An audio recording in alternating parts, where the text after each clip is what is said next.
68년부터 서울에 살았는데 오면서도 이 위치가 감이 안 오는 거예요. 대충 어디쯤인가. 근데 저 혼자 추측입니다. 양화교회가 저 양화진 근처에서 설립해서 부흥에서 목동 이쪽으로 와서 양화교회 그 이름을 쓴 게 아닌가 이렇게 생각도 해봤습니다. 본론으로 돌아가서 양화진 외국인 묘지에 가면 이 나라의 영혼을 위해서 헌신했던 믿음의 승리자들이 안식하는 곳입니다. 특별히 보잘것없는 이 동방에 키도 조그맣고 힘들고 고난에 찬 백성들을 생각해서 1885년 5월 기점으로 30년 전에는 대동강변에 토마스라는 선교사가 와서 순교를 했고요. 대동강보다 20년 전에는 저 보령의 홍주, 지금 홍성의 한 섬에 와서 규주라프라는 주의 종이 와서 복음을 전했습니다. 그러나 우리는 복음의 단초 효시를 1885년 4월 5일 부활절로 계수합니다. 이들은 사랑하는 부모 형제를 뒤로 하고 주님을 우선 사랑하는 마음으로 이 땅에 와서 최선을 다해 헌신하고 또 이 땅에 묻히기를 원해서 저 양화진에 묻혔습니다. 혹여 그러한 정신으로 목동 양화교회의 사역을 좌표를 해서 가는 양화교회인가 혼자 저 생각을 했습니다. 저도 개인적으로는 하나님의 부르심의 그 소명의 길을 갈 때에 저 묘역에 일가족이 먼저 붙이고 그분이 본국에서 94세를 사시고 나의 꿈은 부모가 여동생이 묻힌 한국의 양화진에 묻히기를 원한다 하는 쇼더 홀이라는 이 선교사의 책에 제가 소명을 당했거든요. 청년 시절에 선박의 서가에 꽂혀있는 조선회상이라는 책을 이분의 애틋한 헌신의 일대기를 동아일보와 어른의 추천으로 500부를 발행한 그 책을 제가 20대에 읽었습니다. 너무나 주님의 도구로 사용당한 그 일가족의 선교 스토리, 거기에 제가 감동받고 이들의 헌신으로 말미암아 나 같은 무지랭이도 믿음의 가정에 태어났지만 그들의 사역의 헌신에 나도 이바지한다면 이 복음의 파종은 헛되지 않았을 것이다. 그래서 제가요 그 책의 맨 뒤에 쇼더홀의 주소가 나옵니다. 제가 30대 때인데 그래서 국한문 영어로 나의 소감을 그 주소지로 보냈어요. 그리고 저는 귀국하여 이 30세에 만난 주님의 길을 걸어갈 것이냐 이러한 기로에서 고민할 때에 제가 집에 가니까 항공우편이 하나 와 있어요. 근데 그 직위는 캐나다 밴쿠버야. 제가 밴쿠버를 가서도 아는 분은 없어요.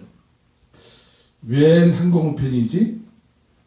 그래서 뜯어봤더니 쇼더홀이 성공의 선교사를 통하여 대필한 편지를 보낸 거예요. 제가 뭐라고 그랬느냐면 마지막에는 내가 유시니까 유머도 포함해서 셔워드 선교사님은 나는 그 책의 역사적인 기록과 사진을 통해서 저는 알지만 박사님은 저를 모를 거 아니냐. 그래서 내가 책을 감동 깊게 읽고 당신이 파종한 생명의 씨앗이 죽었으므로 그 생명의 씨가 나로 살아났으므로 저도 이 사역의 길을 가되 천국에서 만나면 환영해 주세요. 저를 알지 못할 것이죠.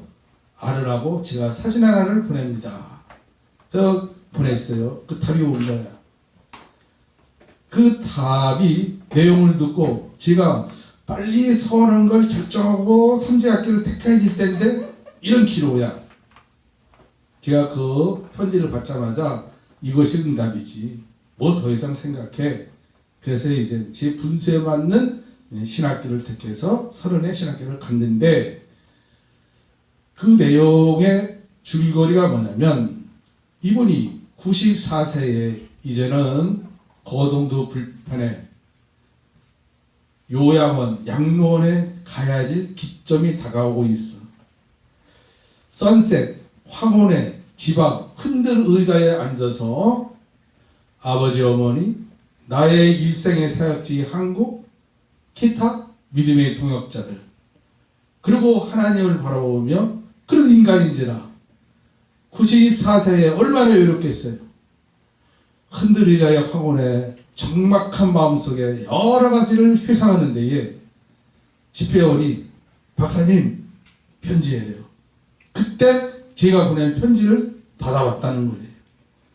내용인즉슨 나의 외로움, 고달픔, 평생을 걸어 이 적막한 인생의 여정 추상하는 가운데에 그래도 하나님이 아시고 이러한 한국의 한 젊은이가 편지를 보냈구나. 영어로 쓴 그 글을 압축해봐도 상상이 돼. 그런데 한글로 쓴 부분은 궁금해. 그래서 이 셔워드 홀 박사가 주변에 검색을 한 거예요. 한국인이 이 근처에 사는 분 없나? 그랬더니는 40마일 백리길에 성공의 한 한국인 선교사가 산다는 거예요. 그래서 지역의 유관단체를 통해서 통화를 했어요. 선교사님, 한번 나를 방문해 주세요. 왜냐? 한 한국 젊은이가 편지를 보냈는데 궁금하다.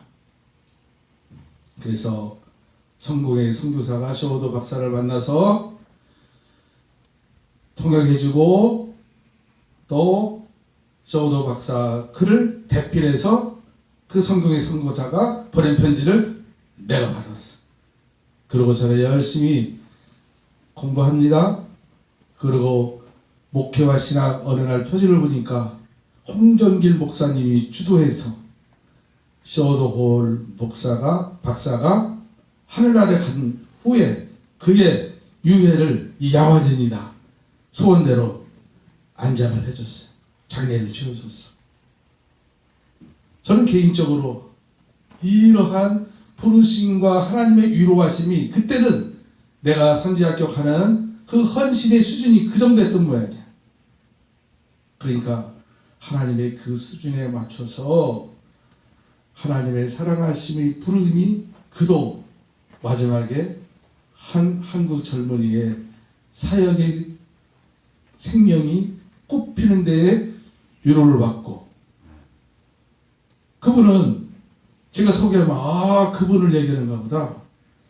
이 땅에 와서요 결핵을 퇴치하기 위해서 셔워드 홀 박사는 크리스마스 시를 최초로 한국에서 도입해서 사용하신 분이야.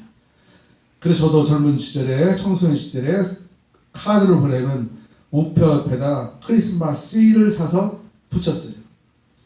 그 시를 판매 금액으로 이 나라에 결핵 뒤치 위하여 헌신하신 분이야.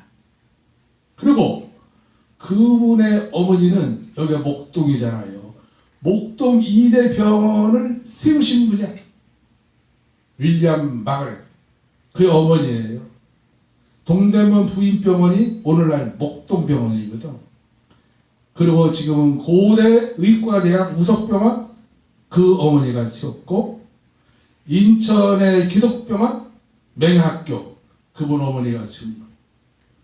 그리고 그분 어머니는 이 땅에 처음으로 맹인을 위한 정자를 이분이 이 백성을 위해서, 이 나라의 시각 장애인을 위해서 헌신했고, 아버지는 이 땅에 의료 선교사로 와서 최초로 평양 1896년 청일전쟁 때에 청나라 군대도 강병하고 일본 군인도 치료하고 이러다가 하나님이 정해니까 적이 없잖아. 청나라든 일본군이든 과로해서 이 땅에 두 번째로 헬렌이라는 젊은이가 죽어 양화진에 묻히고 의료 선교사는 두 번째로 하늘나라에 간 분이 윌리엄 홀이에요. 쇼드 홀의 아버지. 오늘 영적 헌신이라는 이 헌신이 그건 뭐예요? 우리가 목사는 설교로 헌신하는 것이고, 여러분들은 예배로 헌신하는 것입니다.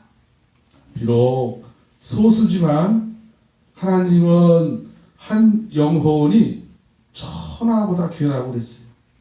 근데 천하를 한번 생각해 보셨습니까? 천하가 도대체 어느 정도 커? 우리의 머리로요 헤아리기가 쉽잖아요. 그렇기 때문에 내 기점 여기에서 이 우주의 끝을 계산할 때에 빛의 속도로 몇백만 년을 가야 돼. 1초에 도달하는 게 1광년이거든요. 빛으로. 그것이 몇백만 년으로 가야 저 우주의 끝이 가니까 얼마나 커. 이 창조한 삼라만상만큼 저와 여러분을 하나님이 사랑한다는 거예요. 이 사랑한다는 것만 생각해도 좀 감격하지 않겠어요? 우리가 이 미세먼지로 오염돼서 이 도해지에서는 하늘의 별을 잘 안 보여. 국한되어 있어. 그러나 몇 시간 떠나서 공기가 맑은 산이라든가 평지에 가면 밤에 하늘의 별이 말이죠. 찬란히 보여요. 근데 우리의 눈으로 볼 수 있는 별의 수치가 대략 한 2,000개라는 거 있죠. 근데 이 우주에 눈에 보이는 별이 얼마나 많으냐면은 대천 해수욕장, 말리포 백사장, 해운대 백사장, 저 하와이 와이키키 백사장, 요즘 마이애미 난리났더만. 젊은 애들 마이애미의 그 바닷가의 백사장, 지구에 있는 모든 백사장의 모래를 합쳐야 우주에 있는 별만큼, 이제 좀 감이 오죠. 추측이 이 정도 큰 거야. 삼라만상이 천지가. 그 천지 천하만큼 하나님은 저희를 사랑한다는 거예요. 이게 엄청난 사랑 아닙니까? 저도 인생 70 강간은 80이라고 모세가 시편 91편에서 고백했지만 저 강간한 이 고비에 있는 나이에요. 그리고 제가 영적 헌신, 영적이라는 그 가로 열고 헌신이 예배가 중요한 시기죠. 근데 제가 이 사순절 기간에 오늘 이 양화진 이 목동 양화교회의 오늘을 생각하면서 말씀을 상고하는 데에 성령이 저에게 일깨워지는 것이 뭐냐면, 유목사 주님의 그 앞에 서는 그날을 생각하는 마음으로 목요일 이 양화교회를 가라 그랬어요. 그래서 제가 그러한 마음으로 주님의 그날이 임박함으로 또 게으르지 말고 나태하지 말고 주어진 사역을 최선 헌신함으로 감당해라. 아멘. 이런 발달이 내일 또 무슨 총회 있다고 그래요. 그리고 제가 이렇게 부족하고 이러는 바람에 좀 고사 사양을 했는데 이제 29일 날 또 하늘산을 이렇게 갑니다. 그러나 가면서도 이제는 제가 마음이 편안한 게 뭐냐면 주변을 의식하고 여론을 의식하고 그 반응을 의식하지 않는 기간이 되어라. 있는 그대로, 아는 그대로, 생각하는 그대로 전화가 오고 또 하나님이 마지막 때에 너의 그 날을 임박한 시간으로 생각하며 최선을 헌신을 다해라. 그러는 마음으로 오늘도 여기 오고 다음 일정도 생각할까 합니다. 왜냐하면 주님이 사랑하는 자녀들, 백성들을 생각해서 하나님의 의도와 계획을 전해야 될 터인데 그 적당한 자를 하나님이 모세를 택했어. 그래서 모세를 보고 하나님이 우리를 사랑하고 포기할 수 없는 하나님의 계획, 의도를 모세의 5 두루마리에 다 기록했다 이 말이에요. 하나님의 뜻을 알려면 기록된 말씀을 봐야지. 근데 그 기록된 말씀을 의도는 뭐냐면 하나님은 우리를 절대적으로 포기할 수 없고 사랑으로 지었지만 우리가 어리석어서 지식의 나무를 먹음으로 공평한 하나님이 뭐라고 그랬어요? 먹는 날은 정령 죽는다 했으니까 죽을 수밖에 없었지. 그러나 죽었어도 포기할 수 없으니까 하나님 우리를 회복하는 타락한 이 인생들을 회복하기 위해서 예수를 보내주시는 것이 그 성경에 담지되어 있는 거예요. 다시 말하면 모세의 5 두루마리의 책은 하나님이 이렇게 살아라 한 얘기이고 나머지 성경에 39권 중에 32권의 5권 빼면 32권의 이야기는 뭐냐면 어떻게 살았니 하는 얘기예요. 주님이 이 땅에 오실 때 이미 70인역이라는 저 이집트 알렉산드리아에서 믿음의 선진들이 이스라엘의 후손들을 위해서 그릭, 헬라말로 성경을 기록했단 말이에요. 그래서 우리는 70인경이라고 그러는데 그건 헬라말로 기록되어 있어요. 그래서 주님이 요한복음 5장 39절에 보니까 이스라엘 백성들이 성경에 영생이 있는가 하여서 열심히 상고란 뭐냐면 연구하고 관찰하고 묵상하는 데에 주님이 보니까 헛발질하는 거예요. 영생을 성경에서 샜는데 예수가 왔는데 주께로 안 온다고 우리 주님이 개탄하는 거예요. 그때의 성경이 뭐예요? 모세의 5 두루마리거든요. 그리고 누가복음의 24장 27절에 보니까 뭐라 했냐면 모세의 율법과 선지자의 글이 그 구약을 그때 그렇게 얘기해요. 성경의 구약을. 그리고 44절 누가복음 24장 44절에 뭐라 했냐면은 모세의 글과 선지자의 글과 시편에 나에 대해 얘기했다. 신약은 기록되지 않았죠? 그래 주님이 말한 성경은 구약을 얘기하는 거예요. 그러니까 구약은 뭐예요? 생명의 회복자로 오실 예수를 기록한 것이 구약이라면 신약의 말씀은 오신 예수님, 다시 오실 예수님을 신약은 기록했다 이거예요. 그러니까 우리가 오늘도 예배를 드림에 있어서 그 헌신의 기준을 어디다 둬야 되느냐? 그건 하나님의 말씀이지. 그러니까 우리는 영원한 편지를 읽든 연구하는 자세를 읽든 항시 성경의 본질에 포커스를 맞춰놓고 하나님의 택하심, 부르심, 의롭게 하심, 성화의 길 걷게 하신 종국에는 영화의 승리의 그날까지 히브리서의 12장에 기록된 것처럼 온전케 하신 예수 그리스도를 우리는 믿으며 바라며 헌신하며 나아가는 거라 이 말이에요.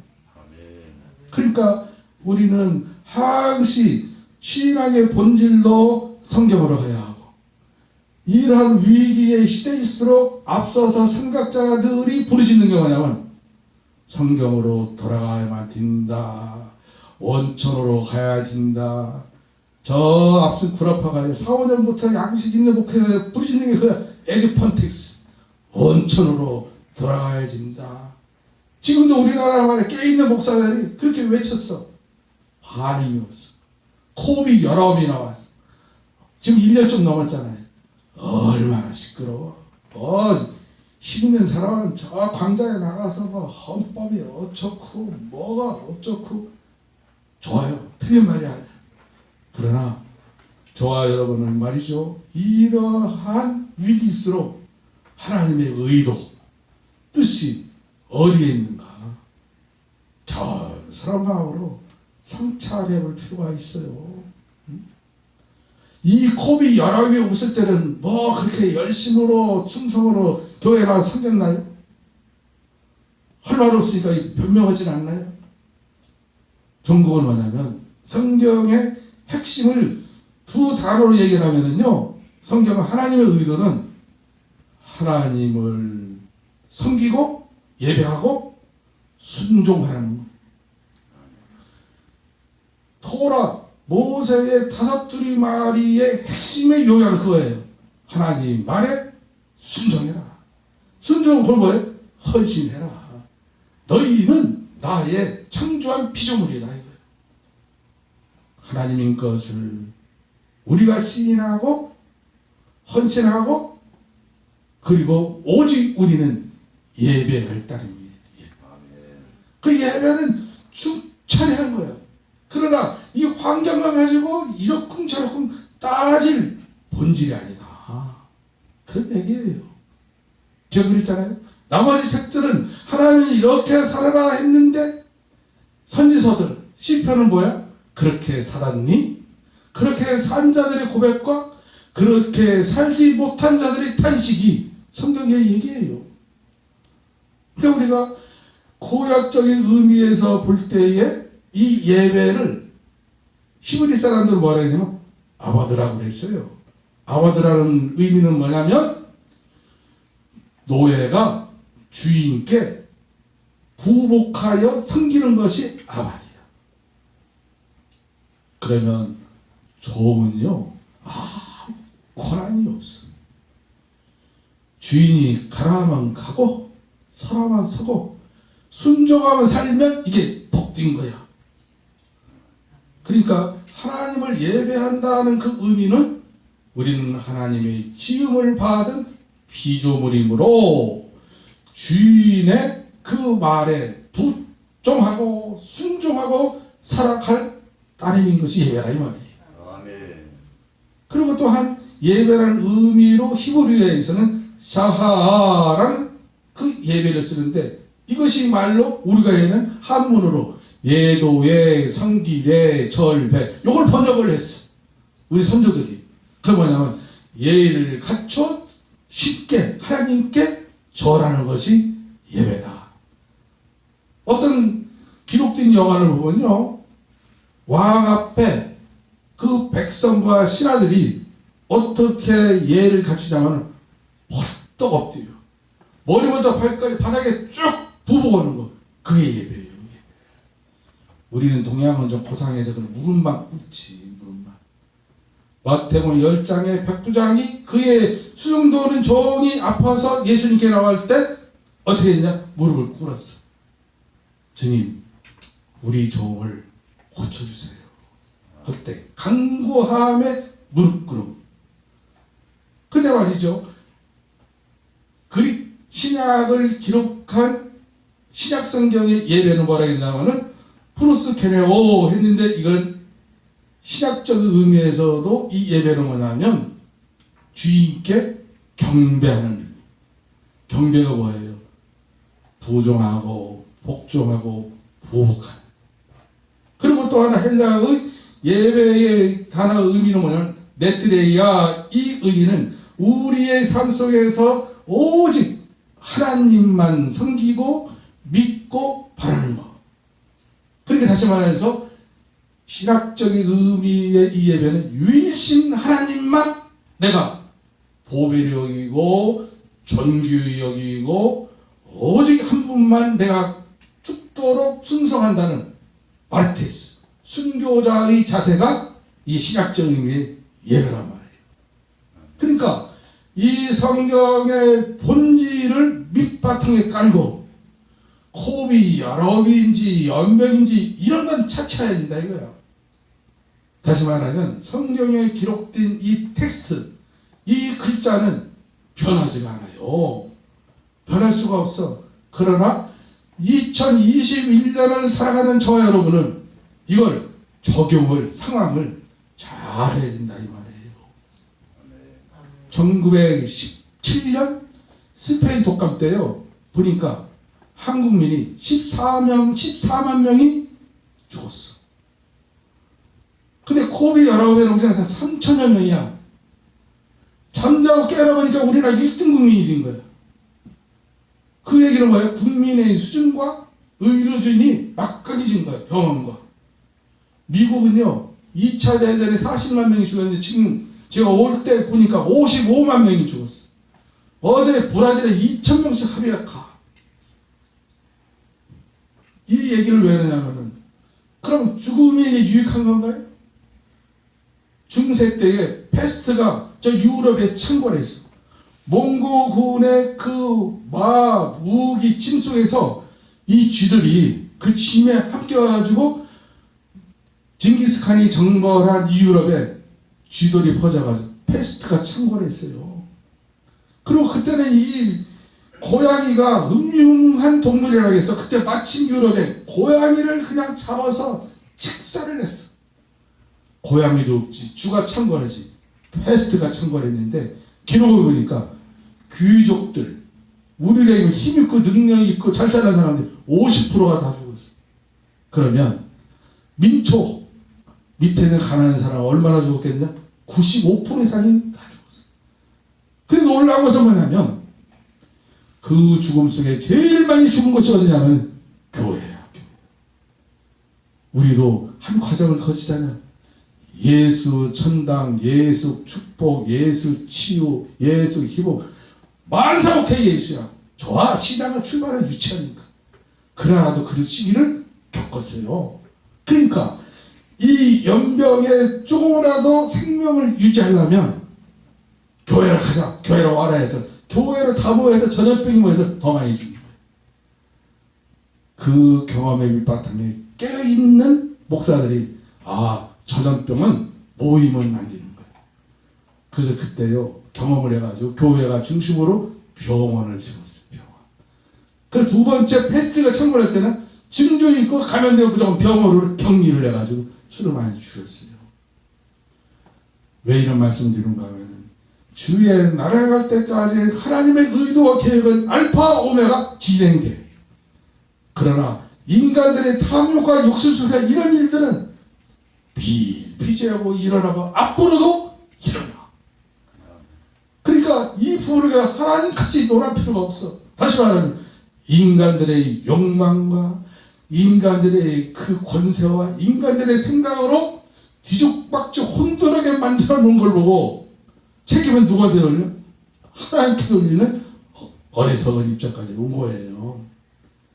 저 여러분은 성경에서 가라면 가고 서라면 서되 불명하고 놓쳐서는 안 될 부분은 뭐냐면 우리는 하나님께 보복하고 순종하고 예배하되 지금 나라가 우리가 저 이 예배를 1대1로 막을 수 있습니까? 내가 잠자리 하나님은 나의 창조주시오 나의 구주시오 기도하고 예배하는 걸 막을 수 있습니까? 지금은 어떠한 시대와 환경 속에서라도 우리는 하나님의 창초부터 우리를 택한 하나님의 자녀인 것을 존귀히 여기고 보배롭게 여기고 사무엘상 2장 30절에 보면 한나의 기도 속에 뭐라고 얘기하냐면 하나님은 존귀 여기는 자를 존귀 여긴다고 했단 말이에요. 오늘 본문에도 뭐라고 했어요? 하나님을 시인하는 자를 나도 시인하고. 쉬운 성경에 뭐라고 번역하는지 아세요? 내 편에 서면 나도 네 편에 서고. 잠언서 4장 8절에 보니까 나를 높이는 자는 하나님이 우리를 높여준다고 그랬어. 관건은 뭐예요? 우리가 하나님을 알고 믿고 섬기되 우리는 항상 하나님의 구원의 은혜로 나의 이 삶은 보너스가 좋아요. 월급이 좋아요. 월급도 받고 보너스 받는 게 좋지. 우리는 이 은사적인 부분에 한동안 매몰됐어. 그래서 만약 교회마다 은사가 강하고 기도를 많이 한다는 이 권사님들이 장점도 있지만 반작용도 컸어. 내가 오늘 글을 보니까 그랬어. 저희도 그때는요, 기도하러 오면은 강사 목사님이 그랬어. 이번에 큰 맘 먹고 기도를 왔으니 소나무 하나는 뽑고 가야지. 저는 못 뽑았어. 못 뽑았으니 여기 왔지. 뽑았으면 문제야. 못 뽑았으면 문제야. 그리고 손을 얹고 병자를 기도했는데 나는 감사한 게 뭐냐면 여러분들도 집에 가면은 손주가 있고 믿음의 가장이 있는 것을 감사해야지. 근데 믿음의 가정에 태어난 건 축복이야. 근데 축복이만큼 책임을 졌다는 걸 나중에 알았어. 어머니가 헌신하고 나를 죽이고 베풀고 심은 걸 내가 수혜를 누리는 건 분명한데 어느 날 말이야 딱 보니까 종자를 먹고 있는 종자. 무슨 말인지 알겠죠? 하나님은요 공의로운 하나님이지만 평등의 하나님은 아니야. 오해하지 마세요. 평등을 우리가 잘 생각해야 돼. 하나님은 우리를 사랑하고 택하고 부르시고 기회를 주는 건 공평의 하나님, 공의의 하나님이니까 틀림없어. 근데요, 평등의 하나님은 아니에요. 섬기고 헌신하고 주의 나라와 의를 위해서 핍박받고 주의 증거하는 이 삶이 편하게 무릎 꿇고 집에서만 책 본 자와 하나님 보상이 같을 수 없다 그 뜻이야. 그러니까 성경을 보니 평등이라는 말은 없어. 공의의 하나님은 있어. 그리고 하나님을 믿는 자는 기뻐하되 상 주신 이 일을 바라보는 것이고 하나님의 셈법은 평등하지 않다 이 말이에요. 구하고 헌신하고 기도하고 그 나라와 의를 위해서 충성하고 헌신한 유일한 하나님을 믿는 그 예배 하나님은 셈법에 꼭 상주심의 반열에 계산한다. 그런 말이에요. 우리가 겸손한 마음으로 주변도 보고 창조한 피조물도 봐도 하나님의 그 숨결, 생명의 숨결이 있어요. 그러니까 사도 바울은 로마서 1장 16, 17절 그랬잖아요. 하나님의 창조한 이 비밀 속에 하나님의 숨결이 있다. 그리고 그건 다 안다. 그걸 알게 하는 것은 사람의 그 창조 피조물의 흔적 양심이다. 근데 그것 가지고는 구원의 완성이 이룰 수가 없다는 거예요. 알게는 안 돼. 그럼 왜 그걸 알게 했느냐? 이유는 주 앞에 서는 날 변명치 못하도록 알게 했다는 거예요. 우리가 하나님의 부르심은요, 저 이달의 집회 현장에도 이루어져. 제가 한번 그 문제를 고민을 해봤어. 근데 이단인 줄 알고 거기에 참여하는 신령이 몇이나 있겠어. 조직에 연관되어서 빠져올 수 없는 그 소수 위에는 모르고 하는 거야. 주님의 이름으로 성회하고 집회하고 병 고치고 부르시고 기복한다는 게 같을 뿐이지. 그리고 전하는 말씀을 전적으로 신뢰하고 믿으며 울부짖 기도할 때에 하나님이 외면할 수 있겠어? 후에 겪을 일은 후에 감당하는 것이고 그 간절한 마음속에서 하나님이요 못 쓸 병도 고쳐주는 거예요. 부도난 회사도 막아주는 거예요. 징그란 가난하니 원망하니까 부자라도 만들어주는 거예요. 저도요 햇병아리 목사 때는 그렇게 설명했어. 하나님은 전능하시지? 아니 계신 것이 없지? 그러니까 병든 자 고쳐주고 부도난 거 막아주고 축복의 하나님. 근데 목회하고 지금 성산이 오니까 본질은 그게 아니야. 본질은 뭐냐? 하나님은 우리를 생명의 영생의 길로 창조했지만 우리에게 주어진 이 의지 자유함을 아담이, 하와가 자기의 편의대로 선악과를 먹은 것이 이게 원죄인 것처럼. 그래서 다른 성경은 선악과를 지식의 나무라고 그러잖아요. 지식의 나무라는 것은 뭐냐면 오늘 또 부족한 종이 하나님의 말씀을 대하는데 앉아있는 여러분 뭐예요? 판단할 수 있는 거예요. 목사님 설교가 참 좋네. 의뢰가 안 되네. 또 왜 불렀어? 목사님 나름대로 다 재고 판단하고 평가하고 자기가 점수 매기는 거, 이게 지식의 나무의 흔적이에요. 근데 영적으로 깨어있는 자는 뭐예요? 제가 30분 설교할 텐데 30분 동안에 성령이 기름 부어주고 인천 부분만 받아보고 이 아멘. 이게 지혜란 말이에요. 지혜. 그러니까 우리에게 이 타락의 흔적이 보세요. DNA가 가인이 하나님께 예배 드리고 잘못되었음을 자기가 잘못했다고 하나님께 두 손 들고 회개하면 될 일 뭐야? 동생 죽이는 게 쥐얼의 DNA입니다. 사랑해. 하나님의 그 공의를 생각하면 하나님의 헌신의 셈법도 있음을 우리는 알아야 합니다. 그리고 1885년 4월 5일 이 기준에 53년 전인 귀질라프가 저 홍주에 와서 복음을 전했거든. 그러면 그 56년 1885년에서 그 이전은 우리 하나님은 이 백성을 놓고 죽으셨나? 하나님은 하나님의 방법으로 그때도 하나님의 부심 속에서 고민하고 깨닫고 삶이 뭐냐 하는 자를 통하여 주님은 은혜를 우리에게 베풀어 줬는데 성경의 본질을 모르니까 그것을 나름대로 해석을 해가지고 우리가 지금의 전통이니 또는 뭐예요? 무슨 관웅상제니 이걸로 변질되어 왔을 뿐인데 그것을 우리가 바로 잡아야지. 안 그러겠습니다.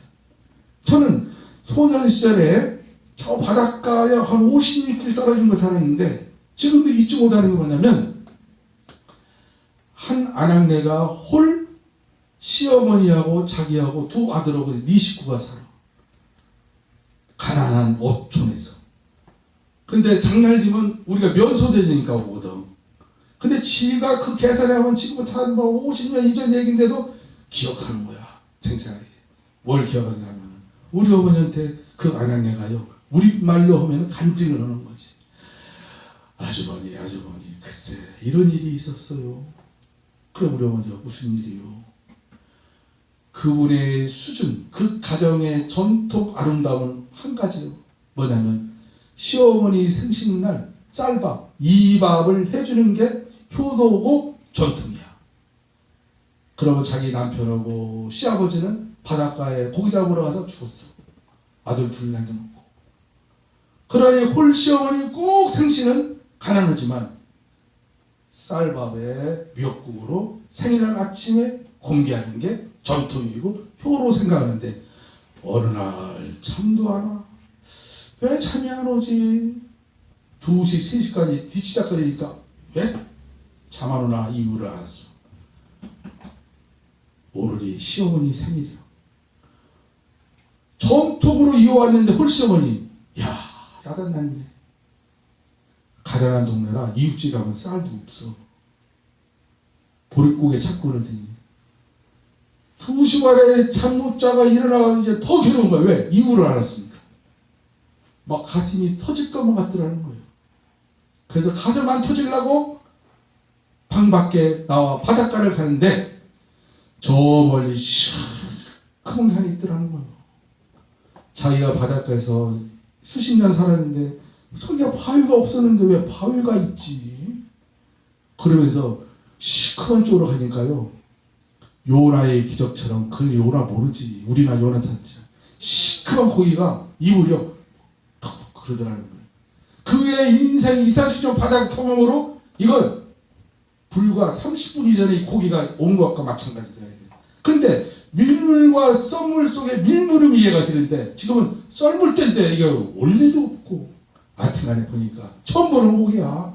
그래서 잠자는 두 아들 깨워가지고 얘들아 나 따라와 가지고 그 두 아들이요 큰 고기를 끌고 집에 와서 당장 급하니까 도끼질 해가지고 한 토막 솥에 넣고 푹 가서 아침에 홀씨만 밥상에 올리면서 어머니 용서하시고 이걸 잡숴요.